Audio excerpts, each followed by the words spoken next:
ಘಟನಾ ಸ್ಥಳಕ್ಕೆ ಸಚಿವರಾದ ಶಿವರಾಜ ತಂಗಡಗಿ ಭೇಟಿ. ನಕ್ಷತ್ರ ಚಿಹ್ನೆ ಮೈಲಾಪುರ ಬಳಿಯ 46ನೇ ಮೈಲು ಸೈಡ್ ಲೈನಿಂಗ್ ಕಾಲುವೆ ಕುಸಿತ. ಕಾಮಗಾರಿ ಪೂರ್ಣಗೊಳಿಸಲು ಆಗಸ್ಟ್ 9ರವರೆಗೆ ಗಡುವು. ನಕ್ಷತ್ರ ಚಿಹ್ನೆ ಕೊಪ್ಪಳ ಆಗಸ್ಟ್ 7 ಕ.ವ. 2800 ಕ್ಯುಸೆಕ್ ನೀರು ಹರಿಯುವ ಸಾಮರ್ಥ್ಯದ ತುಂಗಭದ್ರಾ ಎಡದಂಡೆ ಮೈಲಾಪುರ ಬಳಿಯ 46ನೇ ಮೈಲು ಸೈಡ್ ಲೈನಿಂಗ್ ಕಾಲುವೆ ಕುಸಿತ ಕಾಮಗಾರಿಯನ್ನು ಆಗಸ್ಟ್ 9ರೊಳಗೆ ಪೂರ್ಣಗೊಳಿಸಬೇಕು ಎಂದು ಸಚಿವರಾದ ಶಿವರಾಜ ತಂಗಡಗಿ ಅವರು ಗಡುವು ವಿಧಿಸಿದರು. ವಿಧಾನ ಪರಿಷತ್ ಶಾಸಕರಾದ ಬಸನಗೌಡ ಬಾದರ್ಲಿ ಅವರೊಂದಿಗೆ ಮೈಲಾಪುರ ಗ್ರಾಮದ ಹತ್ತಿರದಲ್ಲಿ ಕಾಲುವೆ ಕುಸಿತದ ಘಟನಾ ಸ್ಥಳಕ್ಕೆ ಆಗಸ್ಟ್ 7ರಂದು ಭೇಟಿ ನೀಡಿ ಕಾಲುವೆ ವೀಕ್ಷಿಸಿ ಸ್ಥಳದಲ್ಲಿದ್ದ ಅಧಿಕಾರಿಗಳಿಗೆ ಅವರು ಸೂಚನೆ ನೀಡಿದರು. ಮೈಲಾಪುರ ಹತ್ತಿರದ ಕಾಲುವೆ ದುರಸ್ತಿ ಕಾರ್ಯ ದಿನದ 24 ಗಂಟೆಯೂ ನಡೆಯಬೇಕು.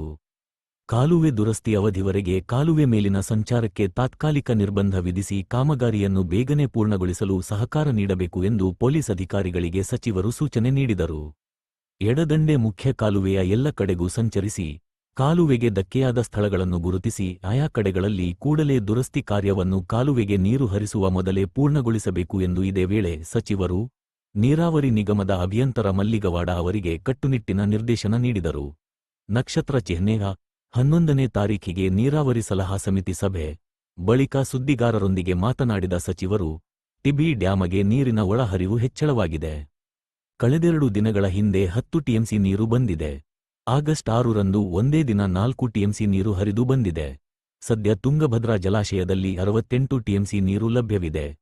ನೀರಾವರಿ ಸಲಹಾ ಸಮಿತಿ ಸಭೆಯನ್ನು ಆಗಸ್ಟ್ 11ನೇ ತಾರೀಖಿಗೆ ನಡೆಸಲು ಯೋಜಿಸಲಾಗಿದೆ. ರೈತರ ಕೋರಿಕೆಯಂತೆ ಕಾಲುವೆಗೆ ನೀರು ಬಿಡುವ ಬಗ್ಗೆ ನಿರ್ಧರಿಸಲು ಸಭೆಯಲ್ಲಿ ಎಲ್ಲ ಸಂಸದರು, ಶಾಸಕರು ಮತ್ತು ವಿರೋಧ ಪಕ್ಷದ ಪ್ರಮುಖರು, ರೈತರು, ನೀರಾವರಿ ತಜ್ಞರಿಂದ ಸಲಹೆ ಪಡೆಯಲಾಗುವುದು ಎಂದು ಸಚಿವರು ತಿಳಿಸಿದರು.